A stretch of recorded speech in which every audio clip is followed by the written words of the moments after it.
الله وبرکاته د یو محترم او عزتمن ورور لخوا صدقه شوې وه. الله العزیز موږ به دغې ګلالیو یتیمانو ته ویشو. دا ګلالي یتیمان همیشه ستاسو مرستو ته اړتیا لري. موږ د خدماتو ټیم همیشه ستاسو په چوپړ کې او همیشه زموږ با احساسه ورونه ستاسو مرستې تر هرې منطقې ګلالیو ماشومانو باندې مو غوښه تقسیم کړه.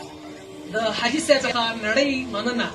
کوم مریضان چې په کور کې لري الله یې ته صحت دا یتیمان دي چې په میاشتو میاشتو په کال کال کې یو اختر او بل اختر دی غوښه خوري او نور دا ټول الحمدلله په خصوصي مکتبونو کې درسونه وایي. دغه ستاسو د مسافر ورونو برکت دی.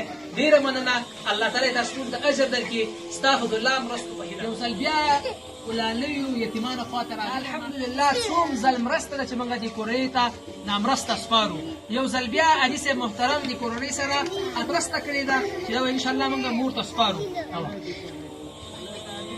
به یوه شپه په نهارې تېره کړه د یو کوره دوه ډوډۍ راغلې په یوه لاندې ستړي وې نو دا درې شپې لکه ګرد جوړه کړو ښه ورځ د خدای ورکړي چې دی د موږ د کونډو د یتیمانو غور کړو. خدای دې په ده پردې واچوي او الله د ایمانو سره ملګری لري او خدای دې په سر او مال کې برکت کړي. هو صورت د خدای ورکړي. دا ټولو ته الله د